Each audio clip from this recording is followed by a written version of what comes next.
Olá, bem-vindos a mais uma edição do MegaCast. Eu sou a Natália Bezutti, jornalista da Megawatt, e hoje, nessa edição especial do MegaCast, eu trouxe meus dois colegas do dia a dia, Camila Maia e Rodrigo Polito, jornalistas da plataforma, para contar o que eles acompanharam durante o ano de 2020 e o que fica para 2021.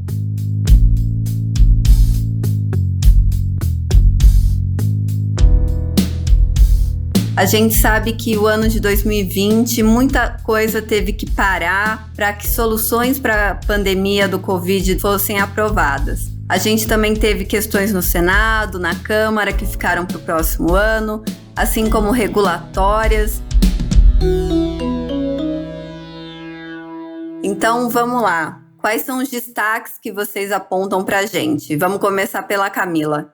Oi, pessoal. Oi, Nath. Oi, Rodrigo. Eu acho que 2020 começou ali com altas promessas, né?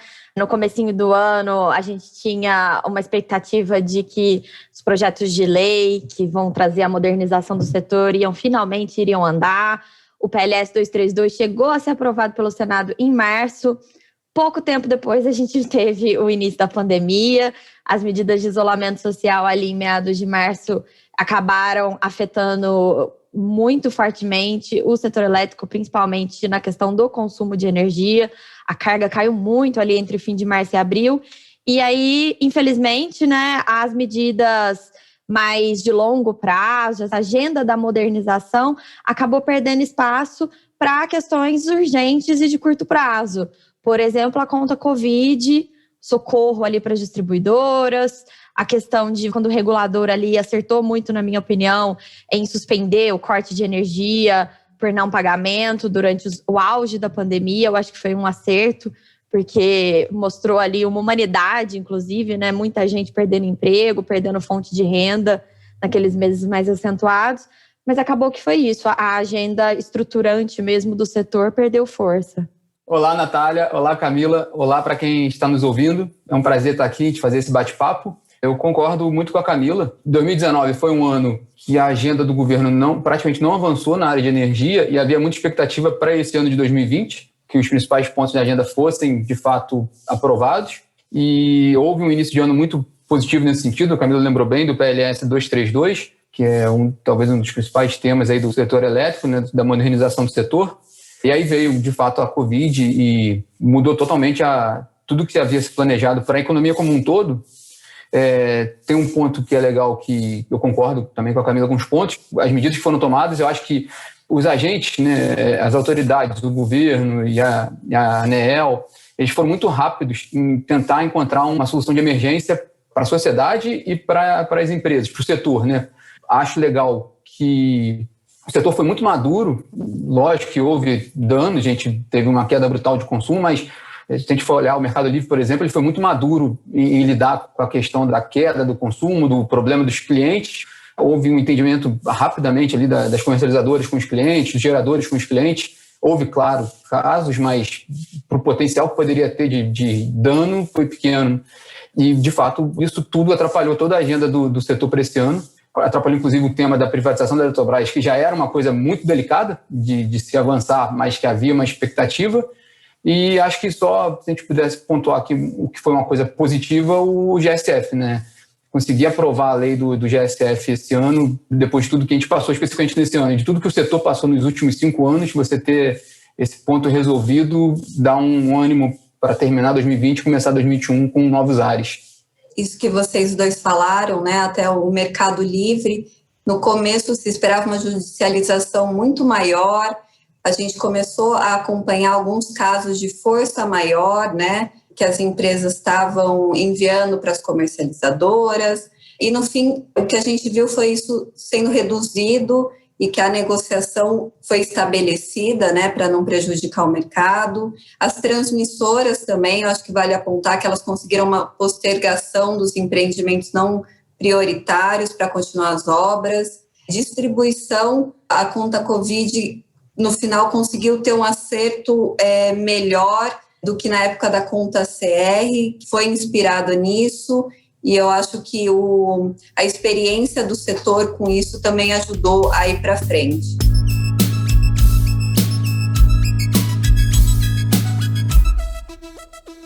Falando do GSF, né, eu acho que nem isso mais o setor elétrico estava esperando para 2020.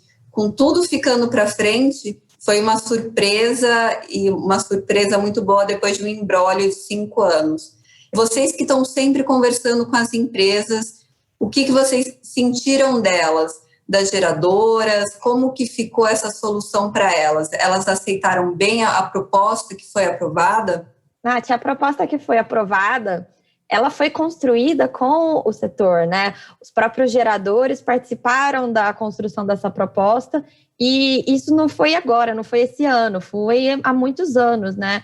Desde 2015, quando teve a primeira repactuação do GSF ali para o mercado regulado, o pessoal do Mercado Livre, as hidrelétricas que têm contratos de energia no Mercado Livre, já iniciaram esse diálogo para chegar numa solução que fosse boa para eles, já que a solução que foi proposta naquela época não foi considerada adequada. Ninguém queria que fosse proposta, que viesse uma lei, que viesse uma MP, com mais uma repactuação que ninguém fosse aderir e o mercado fosse continuar travado. Até porque o mercado travado, pelo que eu escuto até dos geradores, mesmo quem tem liminar, queria que destravasse. Ninguém queria que continuasse daquela situação porque prejudica muito o nosso Mercado Livre, né? Eu concordo também. Acho que, de fato, essa solução foi construída há muito tempo, muito negociada, muito acordada com autoridades e com empresas. Acho que a CCE teve uma participação importante nessa discussão e de sempre tentar colocar esse ponto como prioritário na agenda. Às vezes saía um pouco essa discussão e se esquecia que esse era o principal tema do setor. Acho que isso foi bom para todo mundo, foi bom para os comercializadores, bom para geradores, inclusive, embora não seja, de fato, hoje a hidroeletricidade não é a principal fonte, se a gente for pensar em expansão, ela vive questões com relação ao meio ambiente, que dificulta novos projetos, mas o fator do GSF era uma preocupação para os investidores continuarem investindo em hidrelétricas, né? Eles questionavam se não tivesse solução, isso embarreiraria, né? Seria um obstáculo para novos investimentos. Eu acho que até nem só para novos projetos, mas, por exemplo, os projetos que estão sendo desinvestidos, né? A gente sabe que as usinas estruturantes, Belo Monte, Santo Antônio estão à venda já há muitos anos e as operações não são concluídas por conta do GSF. É um problema. Mesmo Giral, a transferência de Giral para a ENGIE é outra coisa, outra novela que a gente acompanha desde que a usina ficou pronta ali e que não acontece por conta do GSF. E acho que até... Se a gente pensar que hoje os projetos de energia renovável estão sendo contratados no Mercado Livre, o pessoal tem um cuidado gigantesco de não deixar exposto ao MCP, ao mercado de curto prazo, porque se você vender no curto prazo, você não vai receber, você não tem liminar para receber, você ganha 1%. Então vai destravar muita coisa quando essa judicialização finalmente for superada.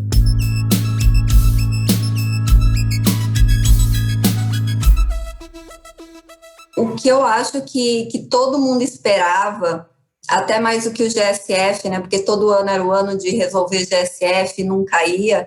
O que todo mundo esperava para 2020 era o PLS 232 e a modernização do setor elétrico. Isso também ficou parado e agora vai ficar só para 2021. A gente já viu a Abracel enviando carta, né, para o Ministério, pedindo uma agilidade nisso. Em alguns eventos, o presidente da Abracel também interpelou aos parlamentares que estavam presentes para que isso fosse retomado. Vocês acham que o PLS 232 vai deslanchar em 2021 ou corre o risco de ser uma CP33, né, que originou tudo isso? Bom, brincando aqui, parafraseando o ministro, né, o Bento Albuquerque, ele fala que o Congresso tem a dinâmica própria. Eu não consigo arriscar quanto que vai andar o PLS 232 ano que vem. Acho que vai depender muito do engajamento do governo para fazer essa pauta andar. É difícil, porque nesse ano todo mundo olhou com uma certa compreensão. Tinha um problema muito maior na frente que era prioritário. Eu acho que ano que vem 2021 vai ser um ano complicado, porque a gente ainda vai ter muito problema, sobretudo socioeconômico, por causa de efeitos da pandemia, e uma pressão muito grande sobre a agenda do governo, sobre outros assuntos, sobre outras reformas, reforma tributária, administrativa, e o governo vai ter que encontrar espaço para encaixar o 232, encaixar fôlego ali para colocar essa pauta como prioritária junto com outras, né? Ela vai brigar com outras pautas importantes. Seria ótimo esse projeto andar o mais rapidamente possível no ano que vem, em 2021. Por outro lado, pelo menos o governo tem tentado alguma solução, né? A gente viu agora na MP 998 aprovada na Câmara, que vai para o Senado, alguns itens já de modernização, né? Como o fim dos subsídios para fontes incentivadas. A gente vê essa preocupação do governo tentando, de alguma forma, andar com a modernização. Infelizmente, não está andando como seria o ideal que fosse o projeto o 232 de fato, né? Eu acho que, historicamente, também, vamos entrar na segunda metade do mandato do presidente Jair Bolsonaro, né? E, normalmente, essas pautas que são mais desafiadoras e exigem um maior engajamento do governo, elas têm que andar nos primeiros 2 anos, porque ano que vem já começa a dinâmica de um ano pré-eleitoral. E, pelo que a gente tem visto, aparentemente, ano que vem, ele vem com tudo já na expectativa da campanha para 2022. Sem falar que no ano que vem, agora em fevereiro, a gente vai ter as trocas dos comandos da Câmara e do Senado. E ainda está muito incerto tudo, quem que vai suceder ou não, né? O Rodrigo Maia do Davi Alcolumbre. O Rodrigo Maia tem sido um parceiro do governo para essas pautas do setor elétrico. O Davi Alcolumbre também, de certa forma, ajudou bastante. Então, essa mudança é outra coisa que levanta preocupações. Eu acho que eu nunca vi tantos projetos do setor ao mesmo tempo parados no Congresso, né? E, ao mesmo tempo, vem um novo, a MP 998, que reuniu muitas pautas, muitos pleitos ali que a gente acompanhava do mercado em diversas áreas, como comercializador varejista. Ela tinha o cerne nas tarifas de energia, mas ela foi abraçando outros segmentos. Eu não sei se vocês já viram um congresso com tanta demanda do setor elétrico ao mesmo tempo. Fundamental de discussão do setor elétrico no Congresso. Acho que a Camila colocou um ponto importantíssimo, que a mudança na presença das duas casas também vai ser um fator determinante de o que vai andar e como vai andar no Congresso. E como você colocou, Natália, sobre a agenda, além do 232, assim, muito fortemente a privação da Eletrobras. Então, se o governo vai querer avançar com esse projeto de fato, é mais um item ali que vai ter que colocar força para passar. Isso é uma negociação dificílima. E a própria Lei do Gás, que ela ainda está na Câmara e que é um pleito enorme da área econômica do governo, que também vai demandar um esforço. Então, a agenda está bem complexa no Congresso.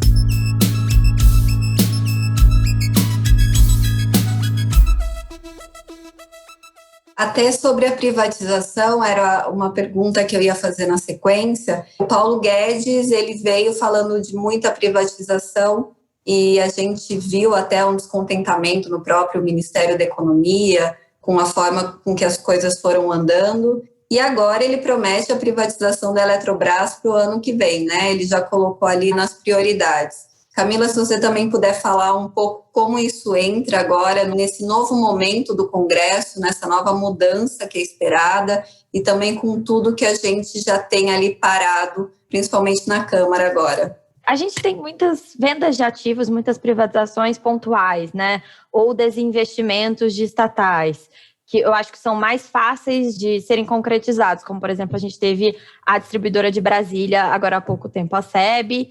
A Petrobras tem conseguido vender alguns ativos, apesar da pandemia, o que também já é uma vitória. Ela teve aquele desentendimento ali entre Senado e Supremo esse ano, mas isso foi equacionado. Então, ela vai continuar vendendo os ativos dela. E ano que vem a gente tem as distribuidoras aí, a distribuidora do Amapá, a CEA, e a distribuidora do Rio Grande do Sul.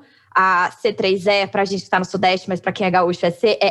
E essas privatizações eu acho que podem acontecer porque são questões... Existe uma urgência de investimentos nesses casos. Agora, a questão da Eletrobras é um pouco mais complicada hoje em dia, porque a empresa não vive mais a crise que ela vivia na época que a ideia de privatização surgiu.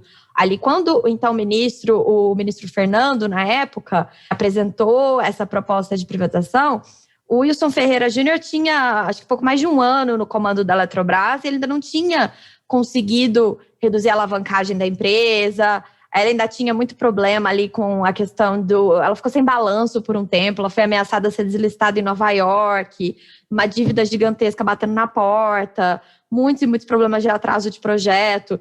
E isso foi equacionado. Aos pouquinhos, eles foram conseguindo arrumar a empresa, a dívida já está num patamar bem adequado. Então, você tem menos argumentos que justifiquem. Obviamente que ainda há argumentos que justifiquem a privatização da Eletrobras, principalmente a capacidade de investimento dela. Essa semana, que a gente está gravando o podcast, teve o leilão de transmissão.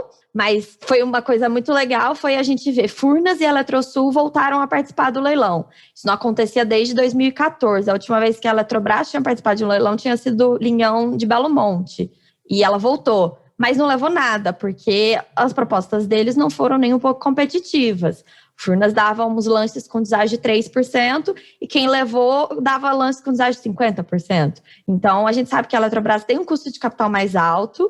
Ela foi mais conservadora mesmo, mas existe essa dificuldade dela de investir em novos empreendimentos.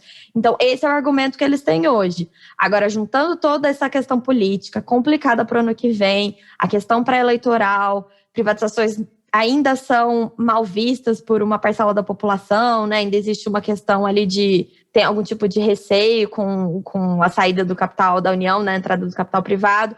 Então, eu acho bem difícil, mas também não diria que é impossível, porque já conseguiram tantas coisas, né? A CESP demorou 20 anos para ser vendida e foi vendida. A Amazonas Energia era uma empresa que a gente nunca achava que ia ser privatizada e foi. Então, nunca se sabe o que pode acontecer.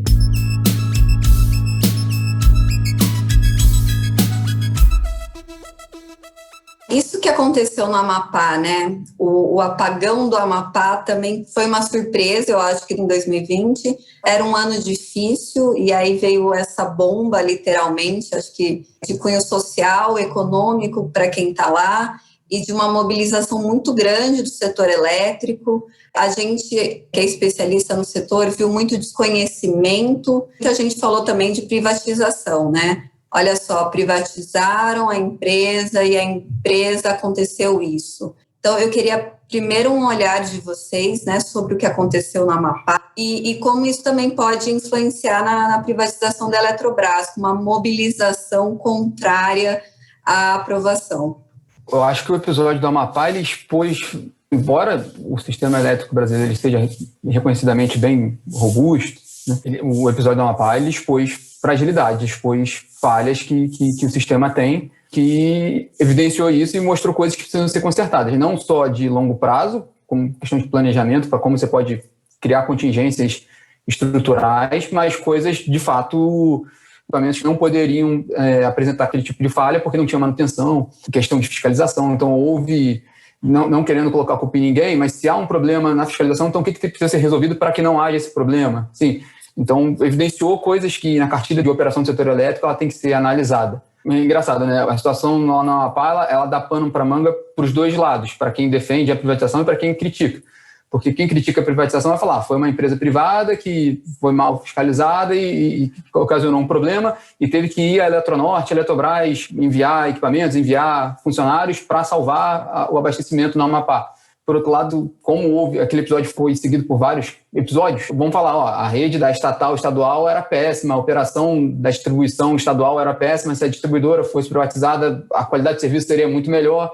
No fim das contas, é um pouco pior para a privatização, porque todo o episódio de apagão, eles geram uma discussão política, e aí essa discussão política gera mais um ruído a ser solucionado para que você se discuta a privatização. Então, eu acho que, se eu tivesse que dizer um efeito prático que poderia ser ocasionado por causa da questão do apagão no Amapá, vai ter mais tempo de discussão para aprovar uma privatização da Eletrobras, por exemplo, porque você vai ter mais coisa para ser discutida ali com relação a esse episódio. Só fechando, se eu concordo com a Camila, de que eu vejo muita dificuldade, uma fotografia de hoje, de que seja privatizada a Eletrobras no ano que vem. Lógico, dependendo do que for feito de negociação, do que for feito de o quanto que foi engajado, o plano de privatização, lembrando que não ficou definido se vai ficar na Câmara, se vai para o Senado, e se isso ficar muito bem claro, for muito bem feito, tudo bem, é possível, mas olhando hoje, eu acho que é mais difícil ser aprovado do que de fato funcionar, né? Eu concordo, Rodrigo, quando você fala que uma consequência para a questão do Amapá pode ser esse aumento da aversão à privatização.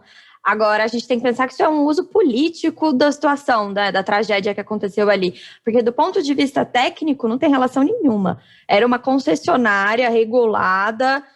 Já vi gente defendendo que tem que deixar tudo o Estado e tem que acabar com a ANEEL, pelo amor de Deus, né? Não é bem assim. A gente tem que entender o que aconteceu ali. A ANEEL e o ONS, inclusive, reconheceram que teve um problema de comunicação e no estudo que eles estão fazendo sobre o ocorrido, tem previsto isso, que seja simplificado, que a ANEEL vai ter um prazo menor agora para cobrar os investimentos nos equipamentos. mas era um equipamento que não é de reposição fácil. O primeiro equipamento, né, que sofreu problema, ou que era o backup, que não existia, não é um aparelho de reposição fácil.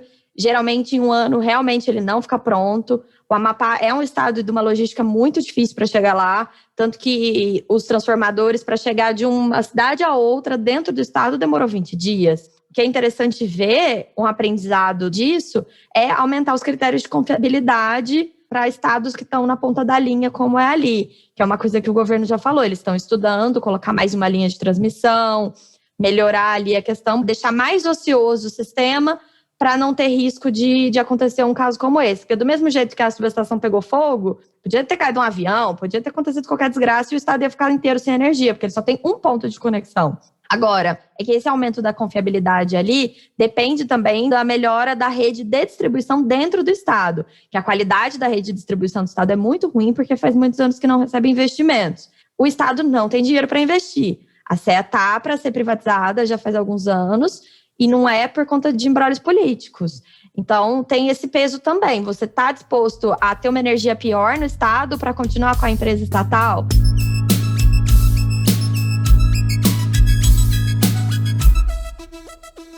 Vamos falar agora do ano que vem. Muita coisa que parou e ficou para o ano que vem, mas nem tudo está no Congresso, nem na Câmara, nem no Senado.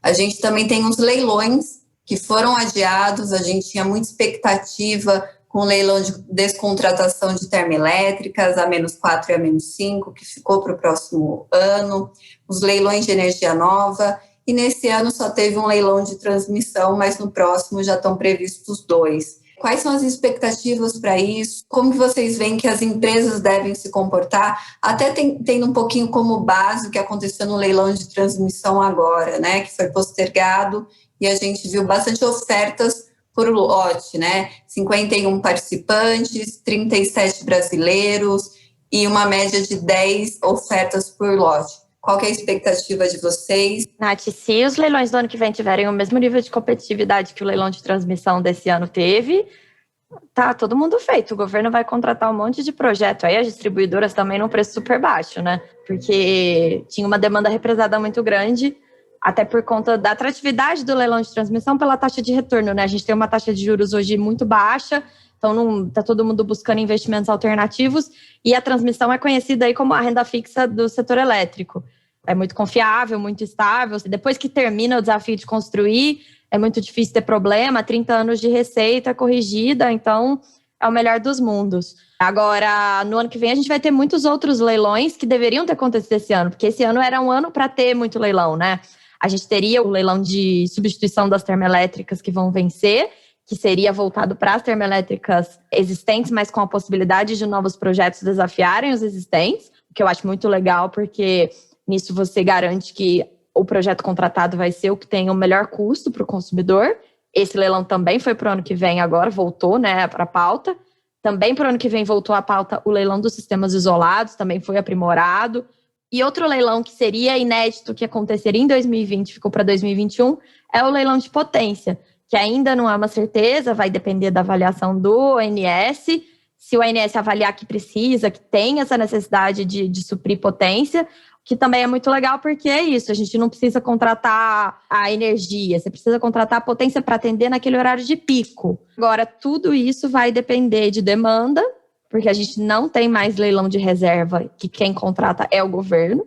Todos os leilões de geração agora são contratados pelas distribuidoras. Então, tem que ver se a distribuidora vai ter demanda ou não. A gente tem que ver como é que vai ser a recuperação da economia, como vai ser o cenário de pandemia. É justamente esse ponto que me preocupa mais, a questão da demanda. Sobre leilões, particularmente eu me interesso muito pelo leilão dos sistemas isolados. Eu acho que é um leilão bem interessante, com projetos interessantes. Talvez o que me interessa é porque eles são muito diferentes de tudo que a gente vê normalmente. Então, é um leilão que oferece tecnologias novas, soluções criativas para atender regiões que de fato precisam, né?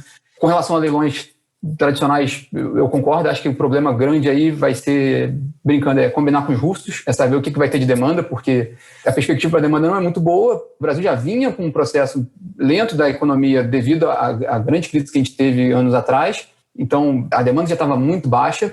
A gente não tem uma previsão ainda certamente essa década essa demanda ela vai demorar muito a tomar um ritmo maior. Fora os outros problemas, outras questões de setor, que valeria um outro podcast só sobre isso, que é sobre a contratação, né? E a GD, fico imaginando como a distribuidora olha, né? Como é que ela vai conseguir prever demanda, sendo que o mercado dela está totalmente... tem tantas incertezas que é difícil ela cravar uma demanda. Já é normalmente difícil você fazer uma previsão de demanda. O governo faz uma previsão de demanda de 5 anos e já não é muito fácil. Imagina a distribuidora que tem que fazer uma previsão com base na previsão do governo. Mas, de qualquer forma, achei muito bom o governo sinalizar esse cronograma de leilões. Pelo menos ele dá previsibilidade para um investidor se programar no Brasil. O legal é que hoje a gente não depende só de leilão para ter expansão. Agora, o Mercado Livre está viabilizando muito projeto. Obviamente que o Mercado Livre não consegue viabilizar ainda uma termoelétrica. Agora, você já consegue ter um escoamento ali para a indústria de eólica e solar, o que antes era um drama, né? Não tinha leilão de energia eólica no ano, os fabricantes se descabelavam porque iam ficar com capacidade ociosa na fábrica. E agora, felizmente, você não tem mais isso. Você consegue vender ali no Mercado Livre, muito mais do que no mercado regulado, o preço é muito melhor, inclusive. No mercado regulado sai aqueles preços muito baixos. Que bom para nós que somos consumidores cativos, né? Te agradece nosso bolso. Mas para o empreendedor, o Mercado Livre é uma opção muito boa de crescimento. Então, não é um problema tão grande assim para todos. Mas para algumas fontes, com certeza principalmente as termoelétricas. Só acrescentando o que a Camila colocou muito bem, e também projetos de Mercado Livre, que hoje também houve um avanço muito grande para financiamento desses projetos, que era um outro problema que havia no passado, que os projetos não conseguiam negociar contratos de longo prazo no Mercado Livre, porque não tinha como fazer um modelo viável do ponto de vista de financiamento, né? Então, isso também foi um bom sinal, o que já viabiliza a construção de projetos voltados para o Mercado Livre, com contratos de longo prazo, que você consegue um financiamento de longo prazo.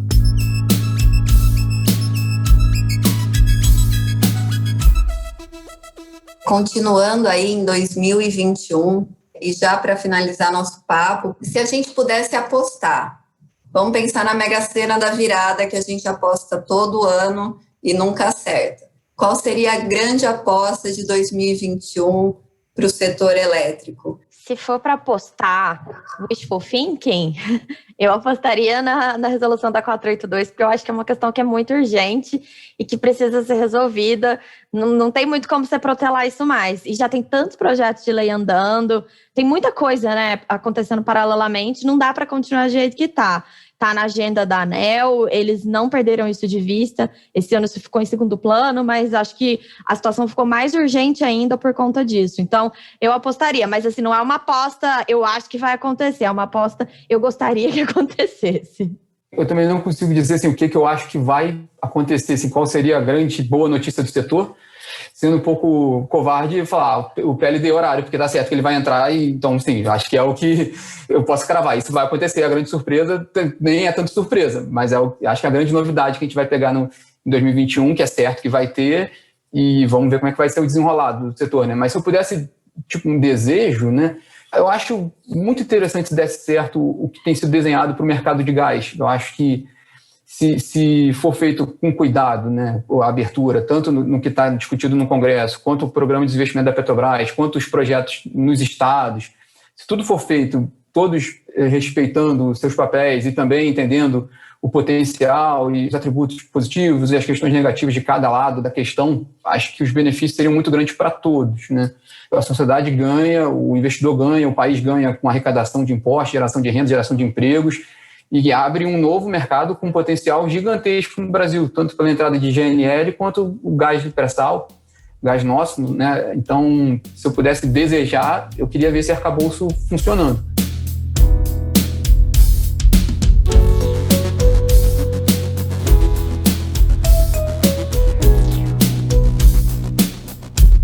Bom, pessoal, acho que é isso. Acho que essa nossa discussão encerra bem o ano de 2020.